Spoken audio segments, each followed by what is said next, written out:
Today we will start our new chapter electromagnetic induction.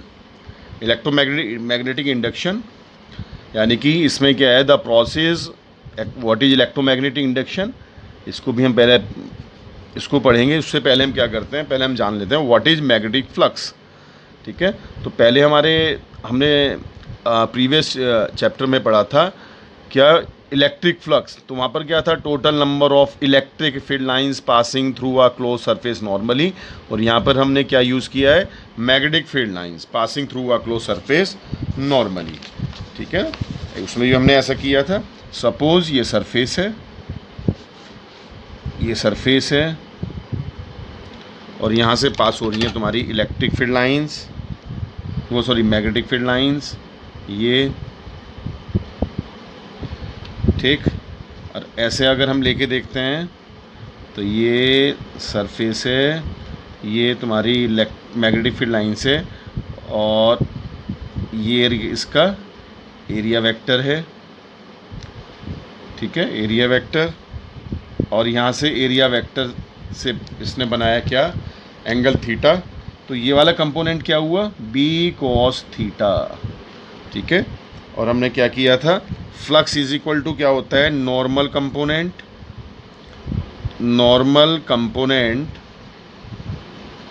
Of magnetic field B multiply by surface area. याद आया ना कुछ, electric flux वाला बिल्कुल। और flux is equal to B cos theta into area A, और flux is equal to B A cos theta या B dot A. ये हमने कर लिया। ठीक है, और ये क्या है, इलेक्ट्रिक फ्लक्स क्या था, जो फ्लक्स कोई भी हो सब क्या है, scalar quantity. It is a scalar quantity, यह एक स्केलर क्वांटिटी है। ठीक है, स्केलर क्वांटिटी है। क्लियर बच्चों, रुको बार बार ये फ़ोन आ रहा है, मैं ज़रा इनको पहले एयरप्लेन मोड पे डाल दूँ। ये डाल दिया मैंने एयरप्लेन मोड पे। ठीक है, तो it is a scalar quantity, यह एक स्केलर क्वांटिटी है।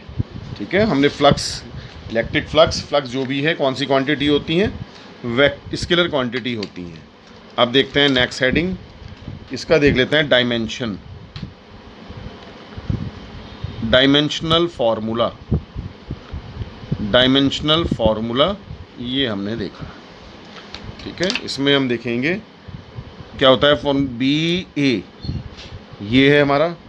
और बच्चों हमें पढ़ा था, जब एक चार्ज एंटर करता है परपेंडिकुलर मैग्नेटिक फील्ड में तो उस पर कितना फोर्स लगता है, Q V B sine theta, ये हमारा एक फार्मूला था। और यहाँ से B इज़ इक्वल टू क्या हुआ, F अपॉन ये हमने लिया क्यू वी साइन थीटा, है ना।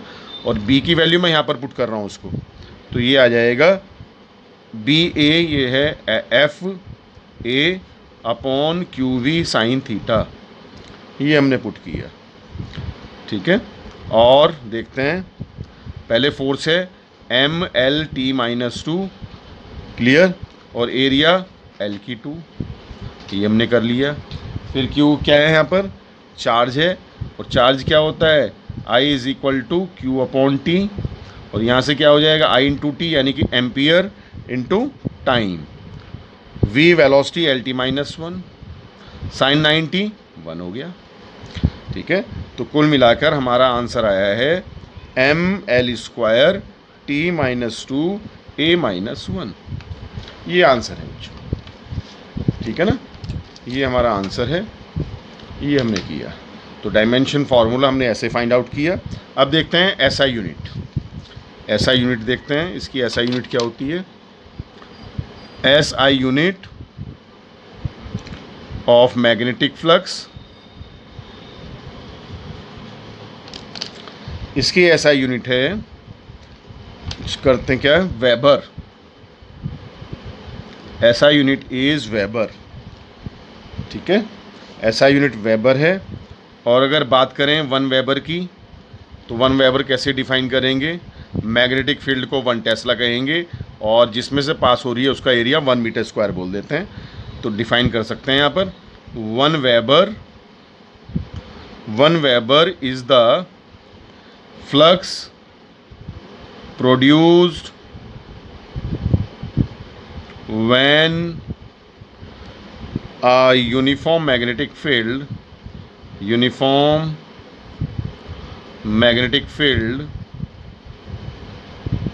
of कितना 1 tesla unit magnetic field of 1 tesla acts normally an area of 1 metre square. ठीक है, तो इसको हम ऐसे एक्सप्लेन कर सकते हैं, इसको मैं ऐसे कर दूं ऊपर। ठीक है, that is 1 weber is equal to 1 tesla into 1 metre square. जैसे कि फॉर्मूला क्या है, phi is equal to B A. तो 1 टेस्ला हमने रख दिया, तो we also can say 1 weber is equal to 1 tesla metre square. इसको भी हम यूज़ है ना, ये इसके इक्विवेलेंट हो गया। CGS यूनिट और देख लेते हैं बच्चों, क्योंकि ये भी हमारे काम आएगी। CGS यूनिट, ठीक है, और ये भी याद रखना मैग्नेटिक फील्ड की CGS यूनिट क्या थी, SI यूनिट। मैग्नेटिक फील्ड की SI यूनिट है टेस्ला और CGS यूनिट है गॉस। ठीक है, ये SI यूनिट है और ये CGS यूनिट है। क्लियर, इसको मैं अब करेंगे। CGS यूनिट मैं यहाँ लिख देता हूँ, CGS unit is Maxwell is the CGS unit MX, ऐसे हमने लिख दिया। ठीक है, इसको भी डिफाइन करना चाहें तो कर सकते हैं। कैसे कि भाई यहाँ पर क्या आ जाएगा, यहाँ पर टेस्ला की जगह क्या यूज़ करेंगे, गॉस यूज़ करेंगे कि 1 Maxwell is the flux produce when a uniform magnetic field of 1 Gauss acts normally on area of 1 centimetre square. ठीक है, ये अपने आप से करना, तो इसको भी हम डिफाइन कर सकते हैं। ठीक है, नेक्स्ट पेज पे चलते हैं। इसको यहाँ पर रखता हूँ मैं ऐसे, नेक्स्ट पेज पे चलते हैं। ये बच्चों, अब हम देखते हैं, क्वेश्चन है हमारा, relation between 1 weber and Maxwell. सीधा मैं लिख देता हूँ कि 1 वेबर कैसे निकालेंगे, वैसे तो ऐसे निकालेंगे। 1 वेबर इज इक्वल टू क्या आया था, 1 टेस्ला इंटू 1 मीटर स्क्वायर आया था। तो 1 टेस्ला में कितने गॉस होते हैं, 10 की पावर 4 गॉस, और 1 मीटर स्क्वायर में तो यानी कि 10 की पावर 4 सेंटीमीटर स्क्वायर। तो कितना हो गया, तो 10 की पावर 8 मैक्सवेल हो गया। 1 वेबर इज इक्वल टू निकल कर आ गया हमारा। ठीक है, आगे चलते हैं। अब शुरू करते हैं बच्चों, electromagnetic induction.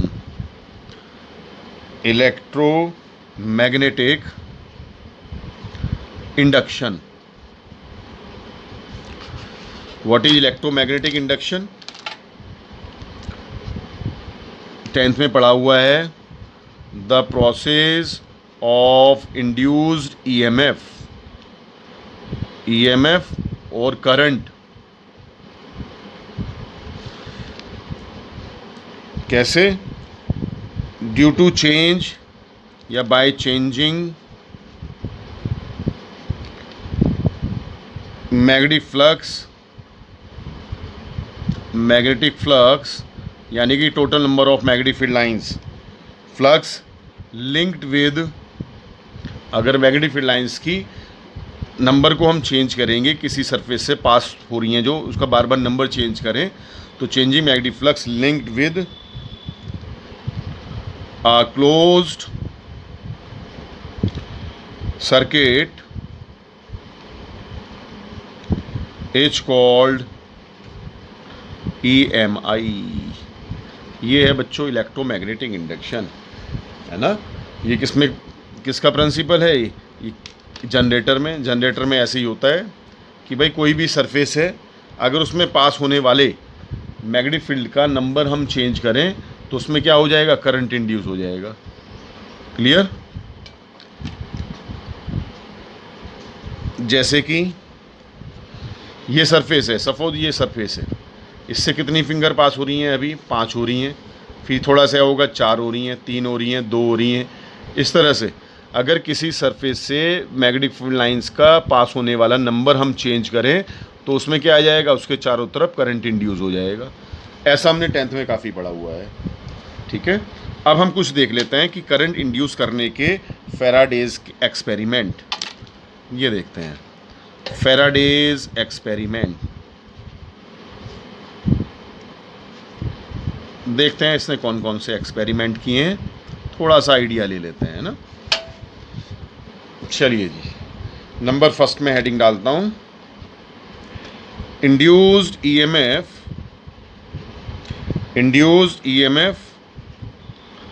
With a stationary coil and moving magnet.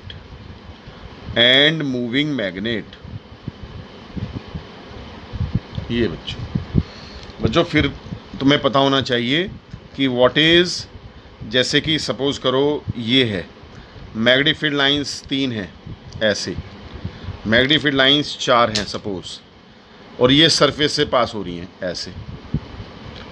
अब कितनी हो रही हैं, 4 की 4 हो रही हैं। थोड़ी सी ये जब प्लेट घूमेगी अब 3 हो रही हैं, अब कितनी हो रही हैं, 2 हो रही हैं। प्लेट ऐसे हो जाएगी तो 0 हो जाएगी, प्लेट फिर ऐसे आएगी 1 2 3 4। तो ये प्लेट जो घूम रही है, ठीक है, इसमें से पास होने वाली मैग्नेटिक फील्ड लाइंस का नंबर बार बार चेंज हो रहा है इसके घूमने रोटेशन की वजह से। ऐसे ही जनरेटर में होता है, जनरेटर में जो हम कहते हैं कि हम भाई उस हत्ती मार दो उसमें, तो वो जो घूमने लगता है वो केवल ये घूमता है जिसमें ये सामने से जो मैग्नेटिक फील्ड लाइंस आ रही हैं इनका पास होने का नंबर चेंज होता रहे। नंबर चेंज होगा तो ही इसमें करंट आएगा। अगर मैं ऐसे रोक दूँ, कांस्टेंट कर दूँ, अभी भी 4 पास हो रही हैं, अभी भी 4 पास हो रही हैं, अभी भी 4 पास हो रही हैं, तो ऐसे करंट इंड्यूस नहीं होगा। नंबर बदलता रहना चाहिए ऐसे करके, ओवर रोटेशन से बदलता रहेगा। ठीक है, इस तरह से करंट इंड्यूस होता है। तो उसी बेस को लेकर जो मैक्सवेल ने फैराडे ने एक्सपेरिमेंट किए। तो सबसे पहले कहा induced EMF with a stationary coil and moving magnet. तो स्टेशनरी इसने कॉयल ले ली, ऐसे ये कॉयल है यहाँ पर, और इसमें लगा दिया गैल्वेनोमीटर ऐसे, ठीक। और यहाँ से ये मैग्नेट लेकर आया, ये नॉर्थ पोल है, ये साउथ पोल है। जैसे जैसे ये पास में आएगा मैग्नेटिक फील्ड लाइंस का इसमें से पास होने वाला नंबर चेंज होगा। ठीक है ना, जो ये लाइन अभी बाहर जा रही हैं, जो लाइन अभी ये बाहर हैं, तो जैसे जैसे पास में आएगा तो 2 पास हो रही हैं, 4 हो रही हैं, ये नंबर इसमें से चेंज होगा। ये मैग्नेटिक फील्ड लाइंस जो आ रही हैं ऐसे करके, जो अभी बाहर हैं पास आने पे वो भी सारी अंदर से पास हो जाएंगी जब ये बिल्कुल यहाँ आ जाएगा। ठीक है, तो नंबर चेंज हो रहा है इस लूप में से, तो इसमें करंट इंड्यूस होगा। ठीक है, करंट इंड्यूस हो जाएगा इसमें। डायरेक्शन क्या होगी वो अभी हम चेक करेंगे, अभी आगे देखेंगे उसमें डायरेक्शन क्या हो सकती है। अभी तो हम देख रहे हैं कैसे कैसे मेथड हो सकते हैं जो कि फैराडे ने यूज़ किए। नंबर सेकंड इसने मेथड दिया हमें कि इंड्यूस्ड, इसमें क्या है, ये स्टेशनरी है, फिक्स्ड है, और ये मूवेबल है। ठीक है, अब क्या करा इसने, induced EMF due to the motion of current carrying coil. अब के मैग्नेट ना लेके करंट कैरिंग कॉयल ले ली हमने, मैग्नेट को नहीं लिया, करंट कैरिंग कॉयल ली। देखते हैं कैसे। ये तो कॉयल तो फिक्स है, यहाँ गैल्वेनोमीटर है, ठीक है, यहाँ पर करंट कैरिंग कॉयल ले ली, ये ऐसे करके बैटरी फिक्स की, और यहाँ पर एक कॉयल ले ली। और कॉयल में क्या है, हम जब करंट पास करेंगे तो इसमें क्या आ जाता है, कॉयल में भी हमें पता है जब करंट पास करते हैं तो मैग्नेटिक फील्ड लाइंस उसमें से पास उसके आसपास आ जाती हैं। ठीक है, तो अभी भी क्या होगा, जब पास में जाएंगी फिर वही मैग्नेट वाली बात है। जैसे यहाँ पर था कंडीशन वही है, बस यहाँ पर मैग्नेट था और यहाँ पर क्या है, करंट है। करंट के चारों तरफ इलेक्ट्रिक फील्ड लाइंस पास हो जाएंगी। जैसे जैसे कोयल को पास लेके जाएंगे मैग्नेटिक फील्ड लाइंस का नंबर चेंज होगा, ज़्यादा होगा फिर कम, ज़्यादा ज़्यादा ज़्यादा ज़्यादा, और ये क्या होगा, इसमें करंट इंड्यूस हो जाएगा। बात वही है, number of magnetic field lines को बार बार चेंज करना है।